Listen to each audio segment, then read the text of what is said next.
Hi, everyone. Welcome to today's webinar on building a PR program that actually gets you coverage. My name is Derek Holota. I'm the founder of Commonwealth Marketing.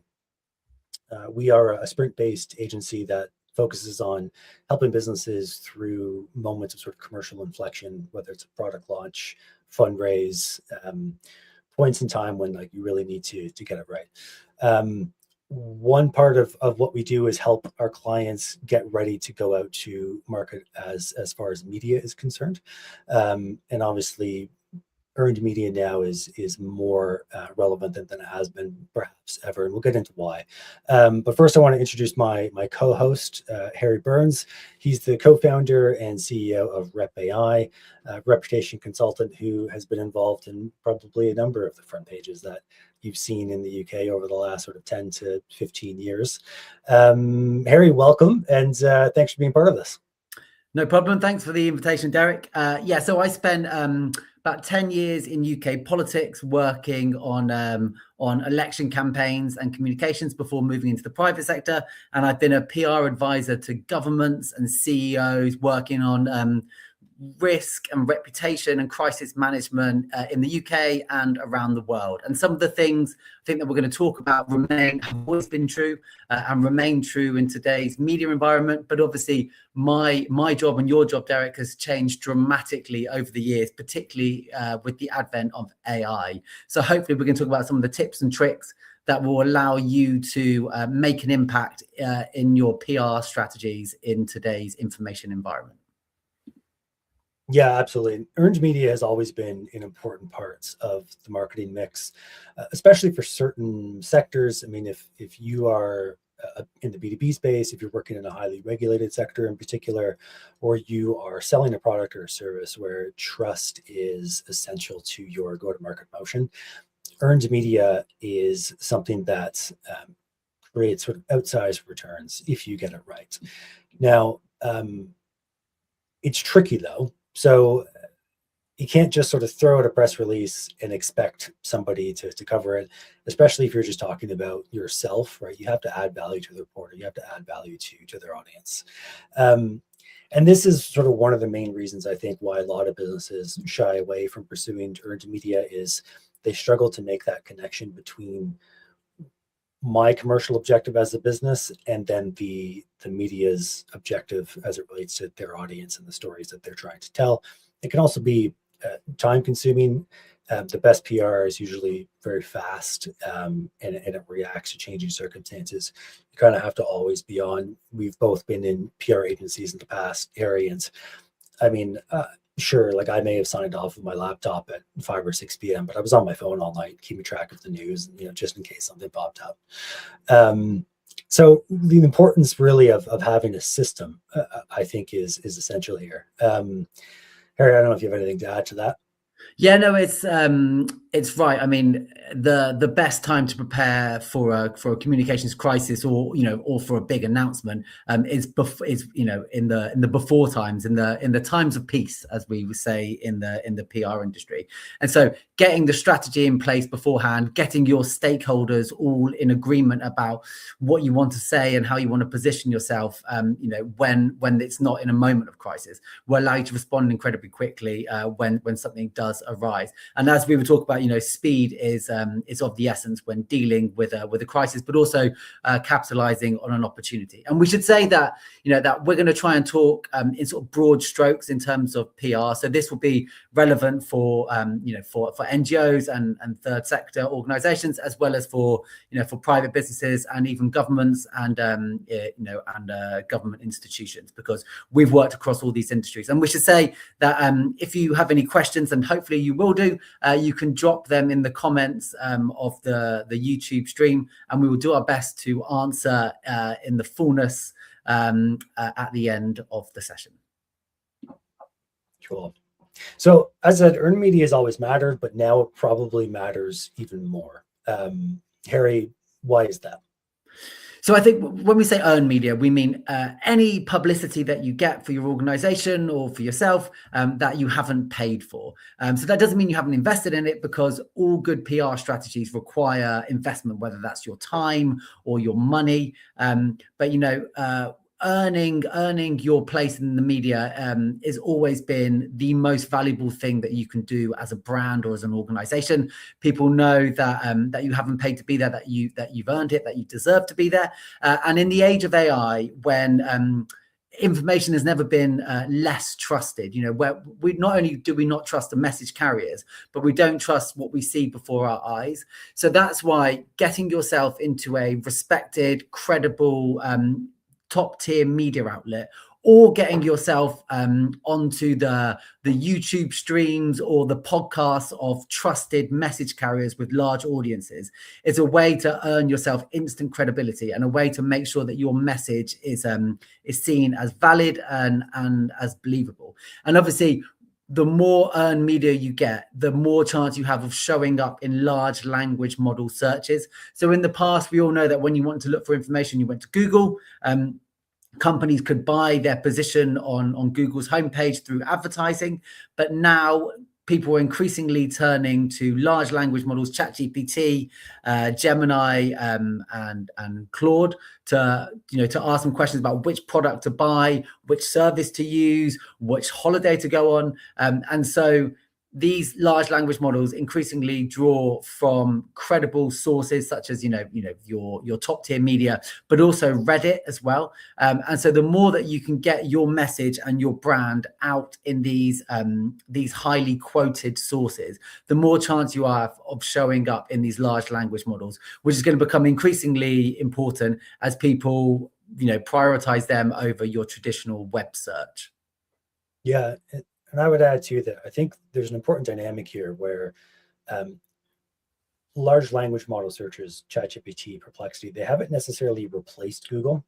People are still going to Google, but now they're also doing the LLM searches. And I think Google has reported in the last 3 years they've actually seen an uptick in usage of Google search. So it's not like people are going away from Google, but it now is where it used to be sort of the one place that they would go to. Now it's one of 2 or 3. And as well, when you're on Google now, the first search result you see is the AI overview anyway, in most cases. So you're essentially just prompting Gemini when you do an initial Google search. So the importance of having that sort of credible presence around the cyber world for those LLMs to draw on is paramount. Absolutely. So, I mean, we just sort of covered this, I guess, but what's the cost if you don't invest in earned media? Yeah, so I mean, I think as we were just saying, with LLMs, if you are not putting in the effort to build up your brand's credibility, then you are going to increasingly become invisible to your customers, to your clients, to your stakeholders, and that's going to leave you, behind in the race for achieving the goals that your organization wants to achieve. And so you have to put in the work, and it's not just a sort of one and done. And we'll talk about this in a second. It's a sort of consistent brand building, reputation building campaign that is getting you these hits and these citations in earned media. It's going to allow you to show up and be visible in large language model searches. And as we'll talk about in a second, with all communications, there's inherent risk in putting yourself out there. There's a risk in us doing this webinar, Derek, in that we might fall flat on our face, and people might not think that we're worthy of their money, and our clients might run away from us in their droves. So every time you put yourself out there, there is a risk. But the risk of not doing it far outweighs the risk of running a concerted media campaign, and so you have to make sure that you are visible now more than ever. Yeah, absolutely. And if you're not doing this, you're when it comes to lead generation, you then become a lot more dependent on paid channels, which obviously can add up. The more you rely on them. So attention is already scarce. I mean, it has been scarce for a long time. I'm from Canada, where we saw sort of a carving out of the traditional media ecosystem starting about 15 years ago. And so newsrooms have been shrinking at kind of an alarming rates. I think it's a similar story here in the UK, but Harry, obviously, you're the expert on this. So tell us a bit about like how much journalist attention is there really to get? And what challenge does that create? Yeah, so it's not a a really insightful thing to say nowadays. But we obviously live in an attention economy, where journalists in the past, used to be measured by the quality of their journalism, by their in-depth reporting, by their investigations. But now, I think almost all journalists, when they apply for jobs, apply for their next promotion or a sideways move, everyone that's interviewing them is looking at how viral their content is, how much engagement it's getting online, because obviously eyeballs means revenue for these media outlets, which are increasingly struggling to keep themselves afloat. So newsrooms used to be stacked full of specialist reporters, people that covered particular beats and were specialists in particular areas. But now you have one reporter covering whole regions. So so Africa used to have regional reporters from all the world's major media outlets covering different parts of the continent. But now, if anything, you'll have one person that covers all 54 countries, and they're expected to have an overview of all these countries and all these different issues. And in the UK, it's the same thing. There used to be specialist health reporters and politics reporters, and now often you'll have one person that covers everything. So that means that it has never been more difficult to get your message in front of a journalist, and it's never been harder for them to actually, to stimulate enough engagement from them, enough attention from them, for them to actually give your press release or your, the story that you're pushing enough consideration to actually give you the chance of getting it landed. So, which means that we have to be smarter and we have to be more strategic with how we are getting our messages out there, and we'll talk a bit more about that when it comes to the steps that you can take to plan your campaign. And so as the slide here says, everyone, including their agent, is pitching journalists. So I was talking to the political editor of The Sun on Sunday the other day. I was trying to pitch her a story that I thought that she wasn't going to be interested in, and she said, "Harry, in all honesty, the only reason why I'm considering this is because I know you, and so I bothered to look at your email. But in all honesty, I will not look at an email from any person that I don't recognize." So that means that any cold pitch that's sent to that political editor will fall on deaf ears, which is, I think, quite a stark reminder of just how much things have changed. People used to, it used to be a tested method that's proven fruitful for PRs in the past, to send out a press release to people. You would expect that at least some people who might be interested in that particular subject might read it and they might respond. But now I think we'll say this at some point, but the press releases, for all intents and purposes, basically dead, I would say, because everyone is pitching them. And so you have to find different ways, innovative ways to get yourself heard by these journalists. Yeah. Okay. Well, hopefully now we've set the context around why earned media is important now more than ever, what some of the challenges are to sort of achieving success through that channel. And now we're going to go through the solution. So there's sort of 6 steps that we're going to go through here for you to think about in terms of how can I take my business or my organization and turn it into a PR machine, or at least a PR motion, to avoid the hyperbole, and not have to sort of spend a whole bunch of money on it. This is really designed to help you understand how to do as much of this yourself as possible. Mm-hmm. Although I am mindful, Harry, of the anecdote that you just shared about what happens if a reporter doesn't know your name. What do you do then? So we'll talk about that in a little bit. Yep. So Harry, this is the first step. This is your slides. And I think we've both probably seen this play out throughout our careers with clients is perhaps not having the clarity on what you're trying to achieve through earned media. I mean, it's easy to just be like, well, I just want to get PR coverage. I just want to show up in the press. But you do have to think a bit deeper than that, don't you? Yeah, for sure. And this seems really simple, and it seems incredibly basic. And why are you bothering to tune into a webinar to hear such such basic advice? But the reality is that I've sat in rooms with incredibly smart people who have all worked on the same team for years, if not decades. And then when you ask them the very simple question of what do we hope to achieve with this action, you'll get 4 or 5 different answers from 4 or 5 different people. And the answers will all be slightly different, but the slight differences will magnify over time. And it will mean that your campaign can be, seen by one person as a complete success and by another person as a complete failure. And so before you do anything, in business in general, but, in comms specifically, you have to work out exactly what are you trying to achieve by this. And the end, as Derek just said, it might be the press coverage in itself might be the end, in that, if you're a comms pro and you've got stakeholders, your CEO who is desperate just to see your name out there, just to see this announcement, get some press coverage, then that could be the end in itself. But that is it's an incredibly short-term way of thinking about communications. And, as we were just saying, in today's information environment, if you get one story out there, almost no one's going to hear it. So if you are thinking about, these comms moments individually, then you're basically not going to create that sort of that consistent compounding campaign over time that's actually going to build understanding of your brand, your reputation, build customers for your products. So what you have to do is you have to work out what is the long-term strategic goal of your communications campaign, and then work back from that. And once you do that, then you are all aligned on what you're trying to achieve. Then you can work out what steps you can take to achieve that, and which specific communications are going to get you what you need to achieve. And so when you work out what you want to achieve, you can then take the steps back from that and work out which audiences you need to speak to actually achieve that objective, and then which channels you can use to actually reach those audiences. And so it's never been harder than today, because audiences are so disparate. There's not the monoculture that there used to be.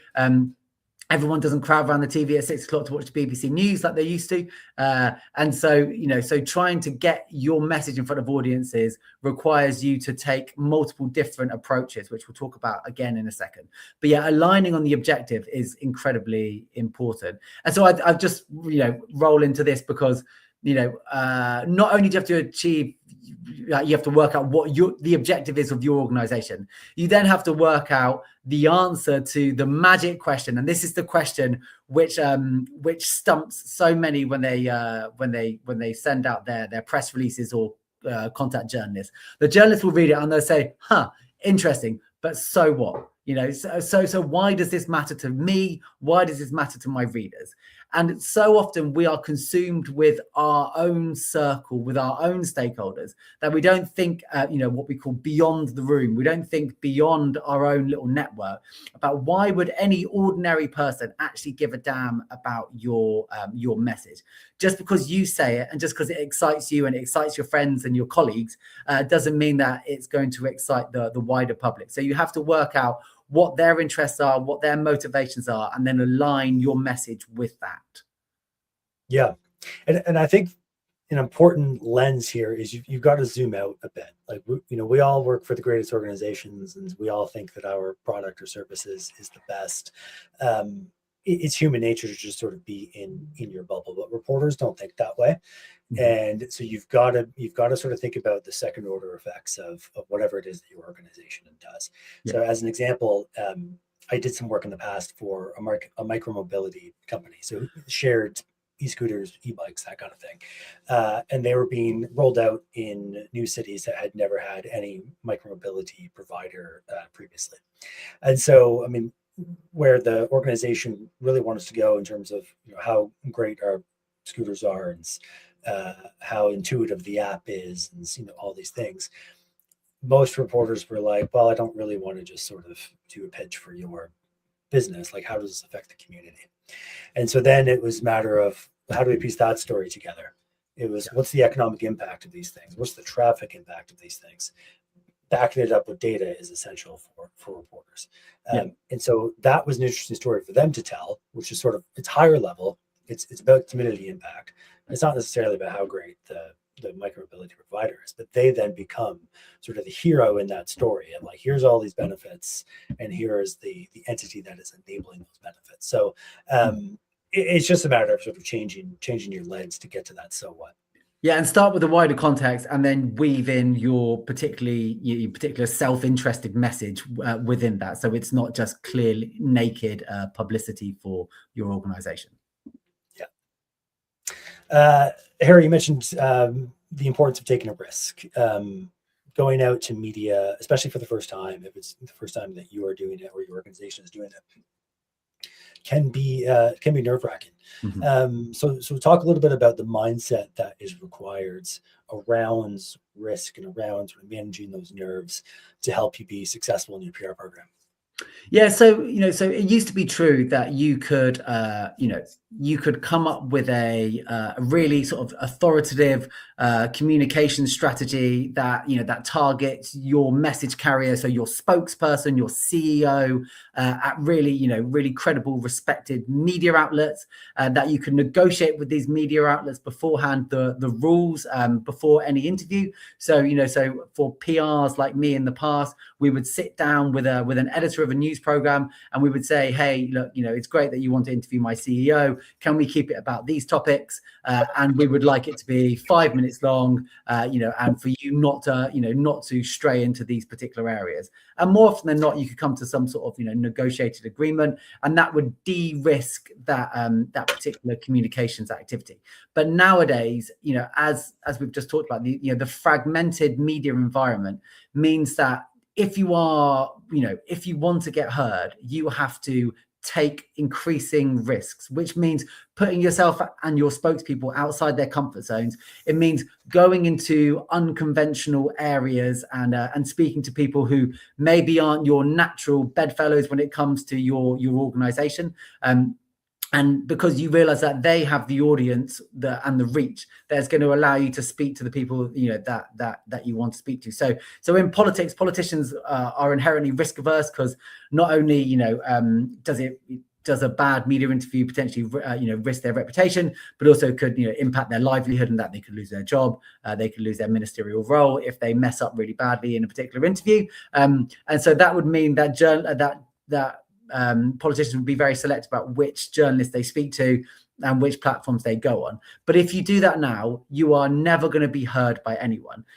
You have to put yourself out there, and you have to take increasing risks. So in the last presidential election campaign, there's some really respected political commentators who used to work for Barack Obama, and they wanted to increase the amount of young people that are registering to vote. Now, these guys are very used to going on CNN, going on the BBC and traditional media outlets, but they knew that wasn't going to get the job done. And when it comes to speaking to younger people, and so one of them volunteered to go on. I'm going to get it wrong. One of the Jenners, Kylie Jenner, I think Kylie Jenner, went on Kylie Jenner's live stream, and he was incredibly uncomfortable. It was a really awkward interview, but 1 million young people just in the next few days. And that was at least in part because of that interview. And so you see this more and more with spokespeople, both politicians, but also, particularly in the private sector, where they are starting to realize that they're going to have to go to these unconventional places, take risks, put themselves out there, and also make themselves more vulnerable. So in the olden days, you used to be able to learn your lines before an interview, go on there, deliver your messaging points, and then people will then report that, and it will be heard by your audiences.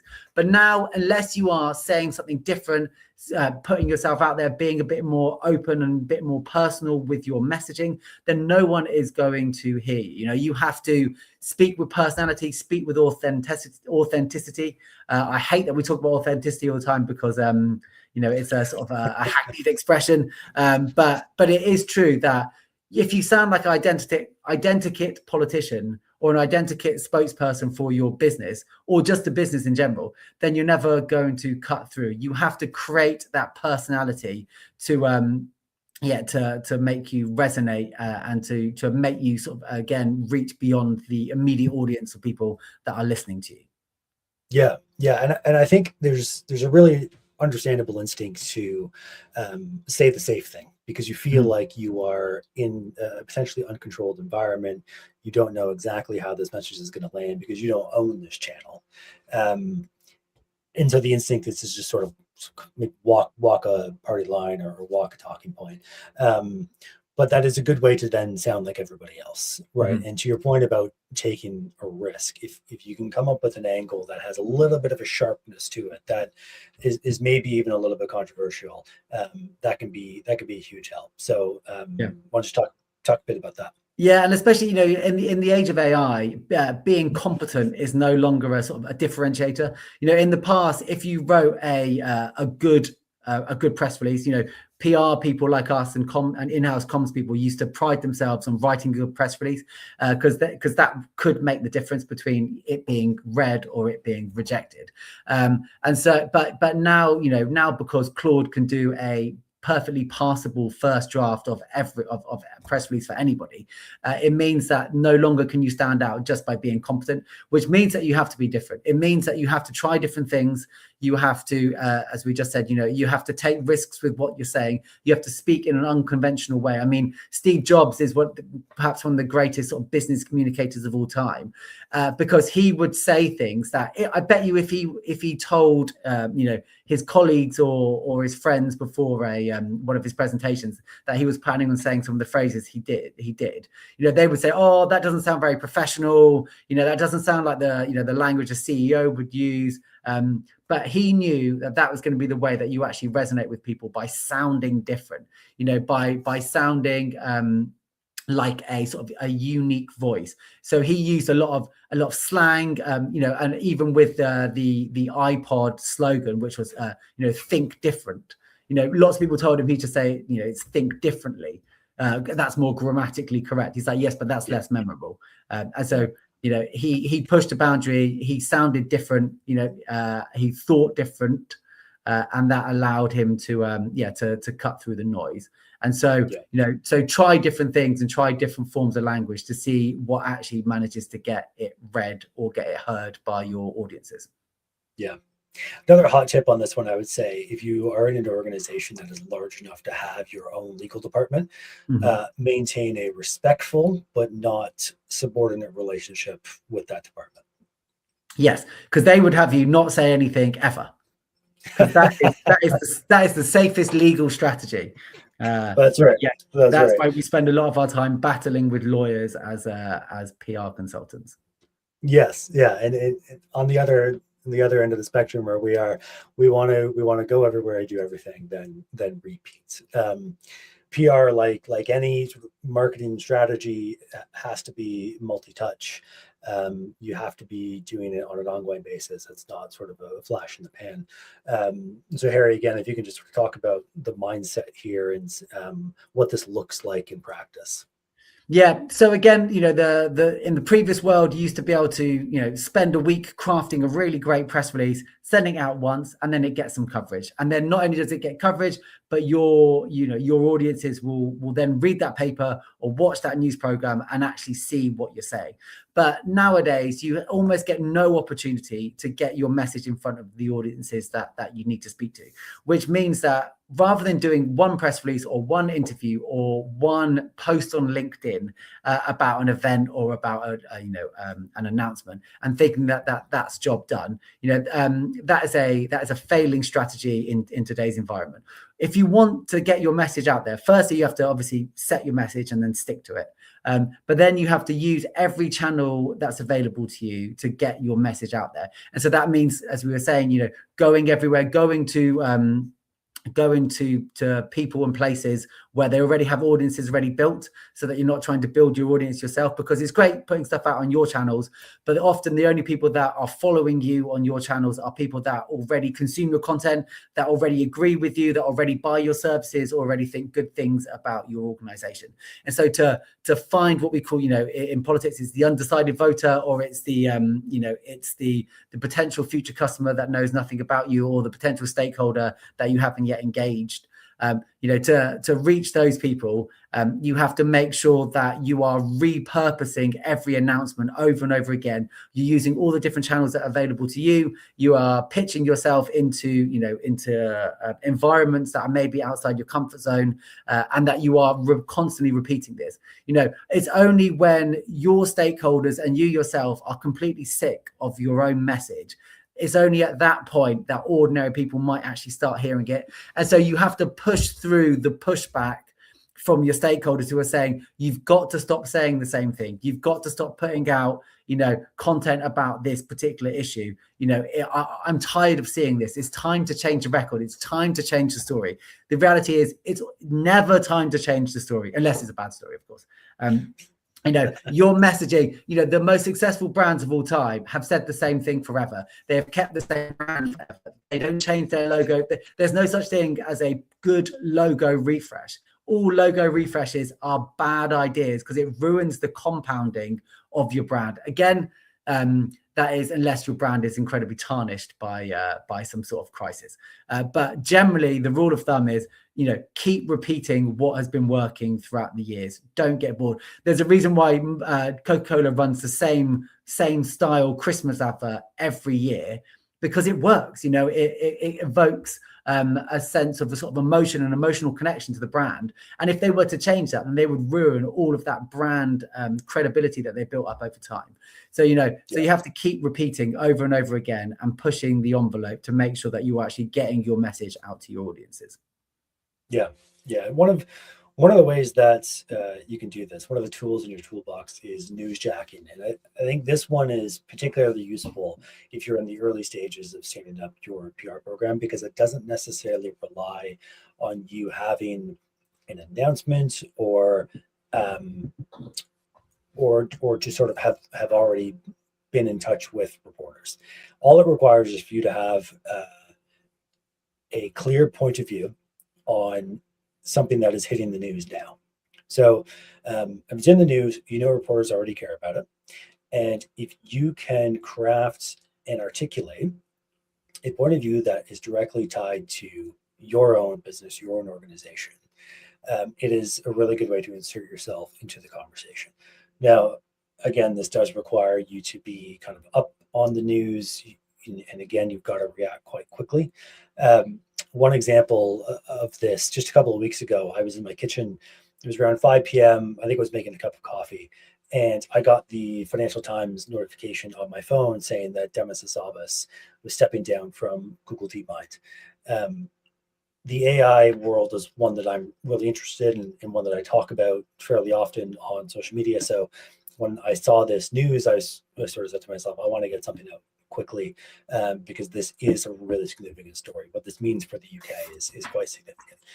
And so just right there within sort of a minute or two, I just banged out this post on my phone onto LinkedIn, and it started to get a lot of traction really quickly. Again, because if it's a breaking story, the LinkedIn algorithm tends to reward that, and so it just show up in feeds faster.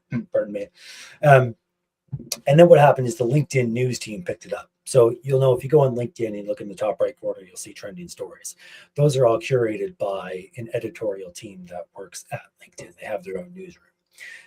And so they picked it up, and then that magnified the reach that much more, to the point that the next morning I got a message from a reporter at Bloomberg saying, "Hey, I saw your post on LinkedIn.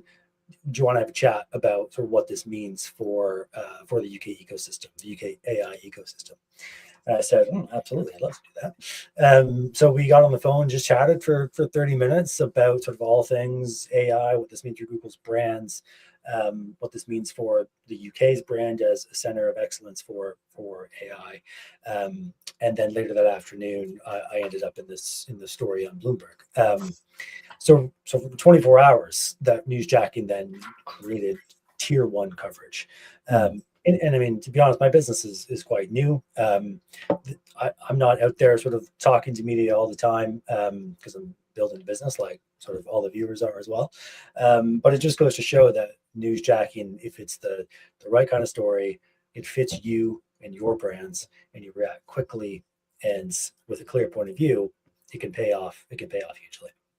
Yeah, I think it's a perfect example of lots of things that we've been talking about. It's jumping on a story that is particularly newsworthy, and we should, when we talk about news, it has to be current, it has to be in the moment, and that's why speed of response is really important, and that's why if you had posted that comment 2 days later, it's not gonna have got picked up because it's not going to be news anymore. News lasts for a shorter period of time now than ever before in the era of sort of 24-hour news cycles.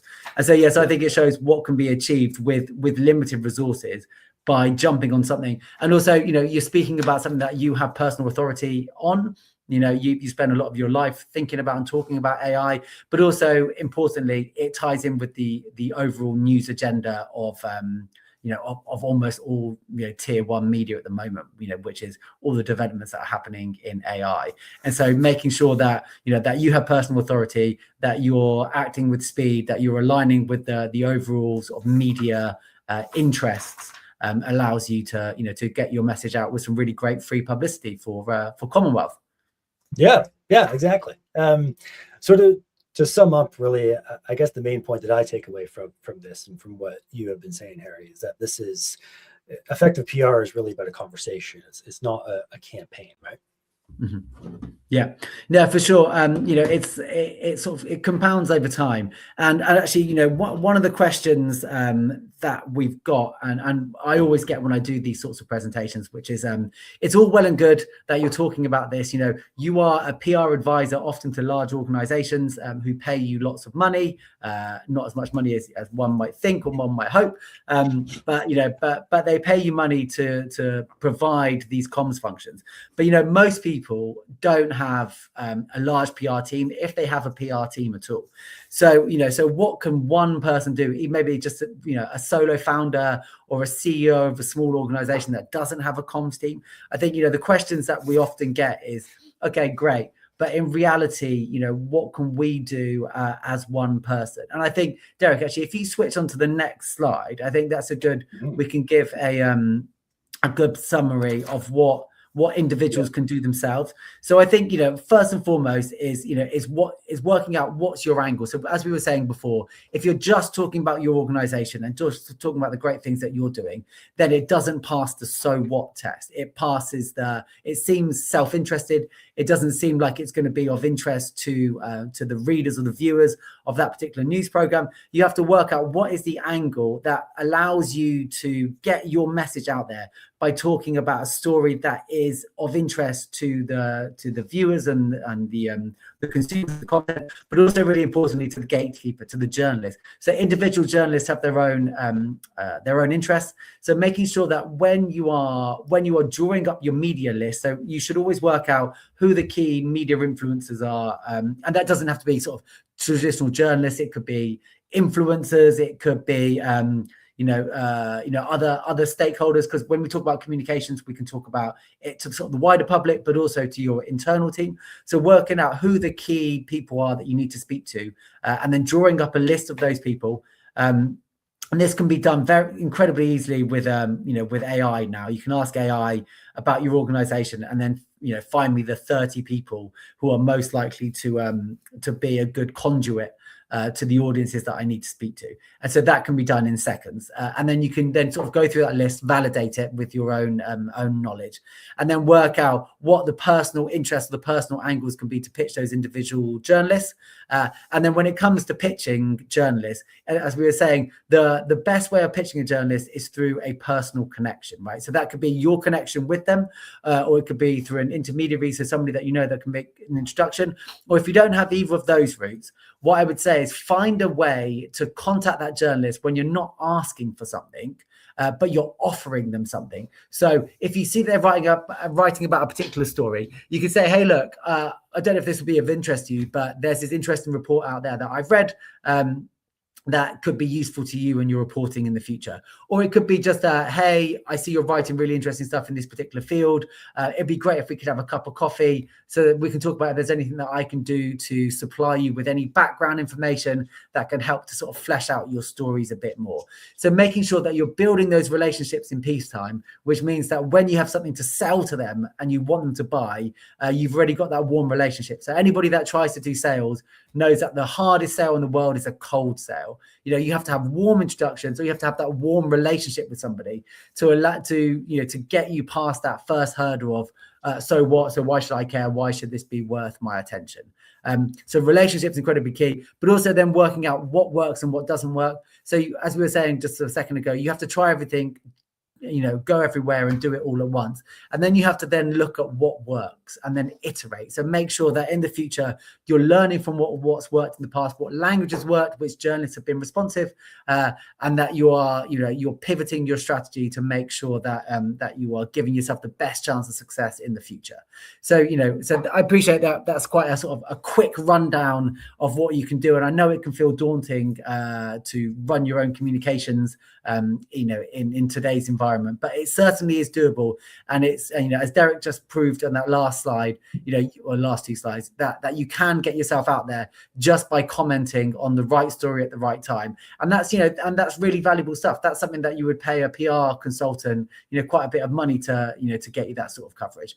And so it shows that you can do it yourself if you are pursuing the strategies that we've just been talking about. Yeah, for sure. And I would add, just on the listing, as you were saying here, it's not just about sort of traditional media outlets, right? And I would say, if you are creating a PR program for the first time, I would say probably don't prioritize the Financial Times or Bloomberg. Look at the trade publications within in your industry that already sort of understand your business. Maybe they cover your competitors. They'll be more receptive to like industry commentary. Also look at digital publications like that you can find on Substack. LinkedIn also has some creators, as they're called now, who put out weekly newsletters that reach hundreds of thousands of people. And they don't have a big media brand behind them, but they publish consistently. They have a strong following. Those types of targets can be just as valuable, if not more valuable, depending on the stage that you're at.